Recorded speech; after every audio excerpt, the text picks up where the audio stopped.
Good afternoon. Today we are going to start our fifth unit. Fifth unit is mainly dealing with clustering analysis, outlier detection and analysis, and data mining trends. The first topic that we are going to see is clusters and clustering analysis.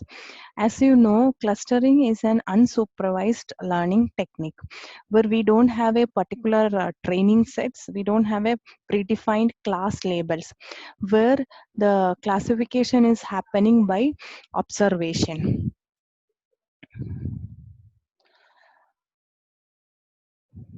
So we'll see what is cluster analysis.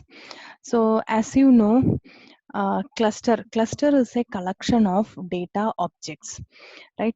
So similar objects we are or related object we will be collecting into one group, and dissimilar object we will be collecting into another groups. So as the name indicates, a cluster is a collection of data objects. Similar objects are collected into one group, right, and dissimilar objects are collected into other groups.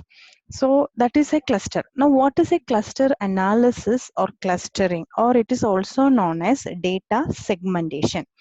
So actually clustering is the process of partitioning a set of data objects into subsets. Okay, clustering is the process of partitioning a set of data objects into subset. So each subset we can call it as a cluster. So the objects in the in one cluster will be similar, and objects in the other cluster will be dissimilar.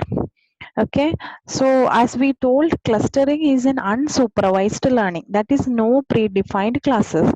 But whatever the classification methods we had seen, it is supervised learning, that is learning by examples. Here it is learning by observations, because we don't have any predefined classes. Now you can see, actually this is a small example of how clustering is happening. See, different objects having different characteristics.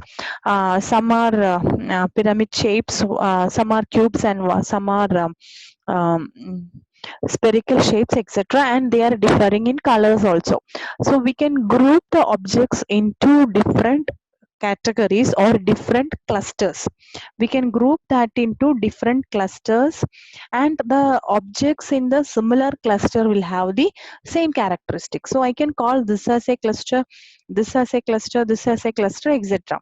So each cluster will have the similar property, but it is completely vary from the other groups. So partitioning objects like this into a groups based on some characteristics is, we can call it as the clustering process. And again, I'm telling, it is an unsupervised learning. Here the clustering, we don't have any predefined data.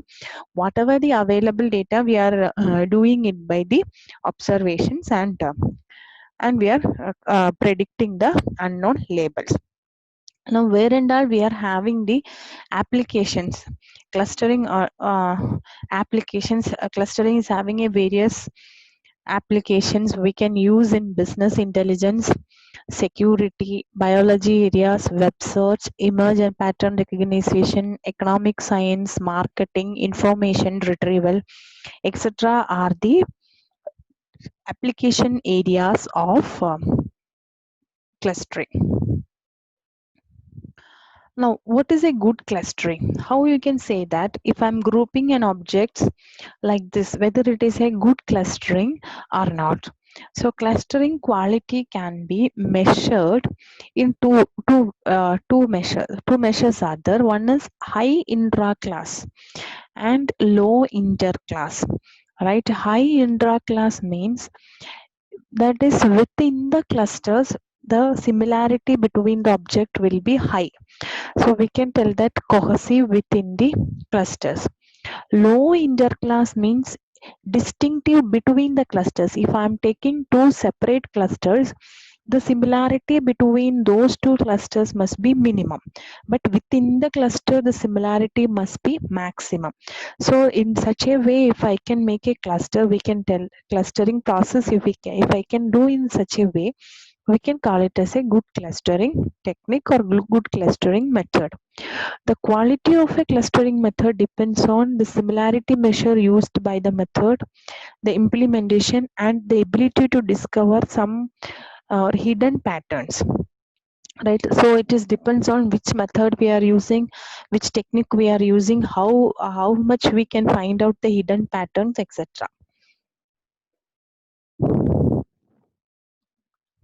Now we can have different considerations for cluster analysis.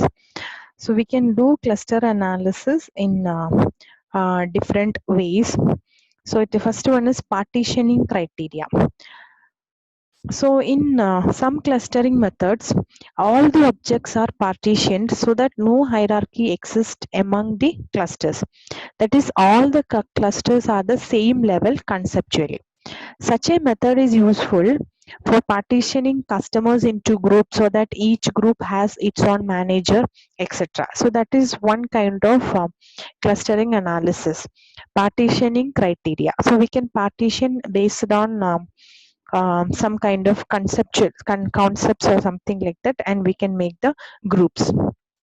For example, suppose in text mining, if we are doing some kind of text mining, we wanted to organize the corpus of documents into multiple general topics, such as, suppose I am partitioning into politics into one group, sports into another group, etc. So this is an example of partitioning criteria. Now other one is separation of clusters. So some methods partitioning data object into different separate clusters will not be working it properly. So when clustering customers into groups so that each group is taken care by one manager, each customer may belonging to only one group. So in some other situations, the clusters may not be exclusive. We cannot exactly partition the clusters. So data object may belong to more than one clusters. In such cases, we can make use of this clustering technique. When clustering documents into topics, a document may be related to multiple topics. Thus, the topic as a cluster may not be exclusive. Now, another one is similarity measure. Similarity measure, we can take distance as one parameter, or connectivity as one parameter, etc. So such a distance can be, we can make use of Euclidean distance formulas to find out the distance, all those things. So similarity measures play a fundamental role in the designing of clustering methods. Now another one is clustering space. So many clustering methods search for clusters within the entire given data space. These methods are useful for low dimensionality data set, but with high dimensional data, it is not relevant to do such kind of with the whole database searching. So clusters are found in full space are often meaningless. So it is often better to, instead of search for clusters within the different subspaces, within different subspaces of the data space. So instead of searching for the data in the whole space, we are going to make it as a small subspaces, and in that we can do the clustering. So these are the some of the considerations for cluster analysis. So we can partition, we can make use of some partitioning criteria for making the clusters, or we can make use of some kind of separation of clusters. For example, customers belonging to one region as one cluster, etc. Or we can use some kind of similarity measures. For example, the clusters that is within the particular radius, that is similarity measure. Or clustering space, instead of searching the whole full space, we can make the subspaces, etc. So different ways we can do the clustering. Now requirements for cluster analysis. So what are the requirements for cluster analysis? For scalability, ability to deal with the different types of attribute, discovery of clusters with arbitrary shape, requirements for domain knowledge, determine input parameters, ability to deal with noisy data, incremental clustering and insensitivity to input order, capability of clustering high dimensionality data, constraint based clustering, and interruptibility and usability. So we'll see what each point mentioned. So first requirement for a cluster analysis is scalability. So many clustering algorithms work well on small data sets containing several hundreds of data objects, but we may need to deal with millions of even billions of objects. So whatever the cluster method we are using, it must be able to deal with that much volume of data. That is one requirement for cluster analysis. Another one is ability to deal with the different types of attributes. So when we are considering any data set, the attribute can be interval based, or it can be categorical, or it can be ordinal data, or it can be mixtures of different kinds of data types. So our algorithm or our cluster method must be able to deal with these different kinds of attributes. Now, discovery of clusters with arbitrary shape. So don't expect that whenever you are doing a clustering, always you are getting a spherical shape. No, sometimes it can be of any shape. So algorithms based on, for example, distance measures that tend to find the spherical clusters with similar sizes and density. However, a cluster could be of any shape. So it is important to develop algorithms that can detect clusters of arbitrary shape. Now, requirements for domain knowledge to determine input parameters. So requiring the specifications of domain knowledge, not only the burden for users, but also make the quality of clustering difficult to control. So without having much domain knowledge itself, they must be able to do the clustering method. Now, ability to deal with noisy data. So most of the real world data set, whatever we are getting, contains outliers, or we can call it as a missing data or unknown data, or sometimes error data, etc. So what we have to do is clustering algorithms can be sensitive to such noise and may produce poor quality clusters. Therefore, we need clustering methods that are robust to noise. Now, incremental clustering and insensitivity to input order. Some clustering algorithms cannot incorporate incremental updates into existing clustering structures and instead have to recompute new clustering from the scratch. Suppose a new data is coming, a new test data is coming. Some algorithms cannot be able to incorporate it. Again, we have to start from the beginning. So that will affect the efficiency of the clustering algorithms. And the ordering of the input, whatever the order we are giving, and irrespective of the order of input, we must be able to get the best clusters. Next point is capability of clustering high dimensionality data. A data set that contain numerous of dimensions or attributes.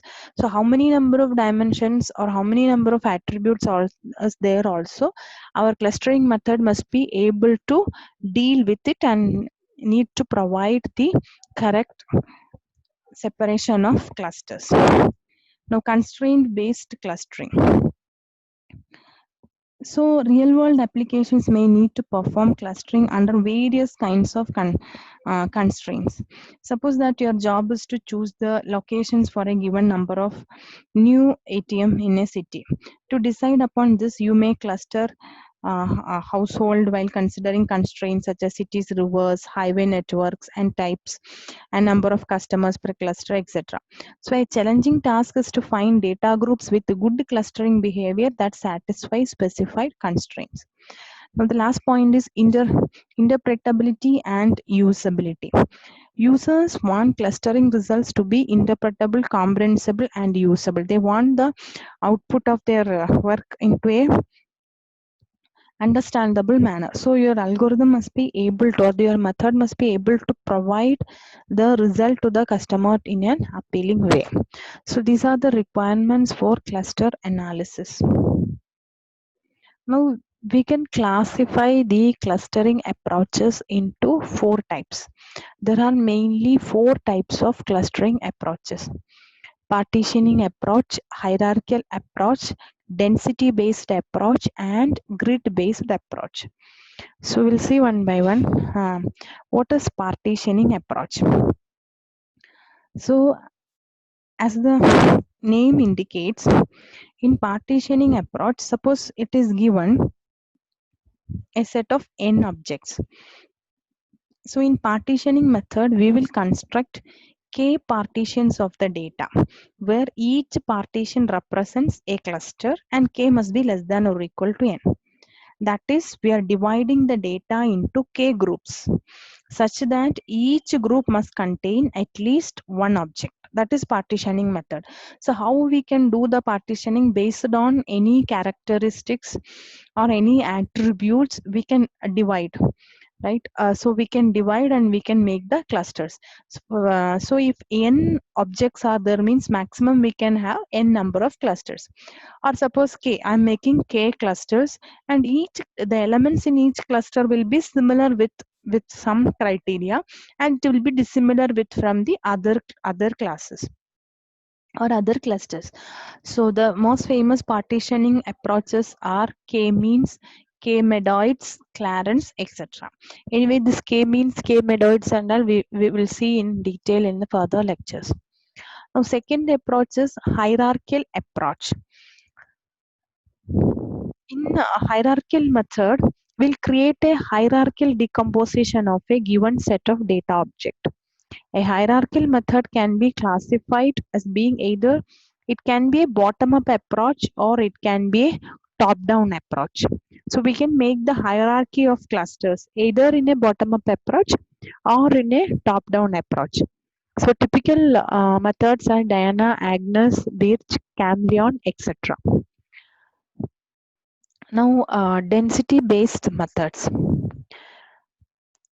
In density-based methods, we can see that most of the other methods, if I'm going for a hierarchical approach or if it is a partitioning approach, most of the approaches are going to give you a spherical shaped clusters. But in the case of density based approach, we are going to get arbitrary shaped clusters. So how we can make a arbitrary based clusters is we are going to make it based on connectivity and some kind of density functions. So typical examples of density based approaches are DBSCAN, optics, DENCLU, etc. Now grid based approach, it is based on a multiple level granularity structure. So in a grid based method, it quantize the object space into finite number of cells that form a grid structure. So all the clustering operations are performed on the grid structure. So the famous grid based methods are Sting, Wave Cluster, Click, etc. So mainly we are having four type of clustering approaches: partitioning approach, hierarchical approach, density based approach, and grid based approach.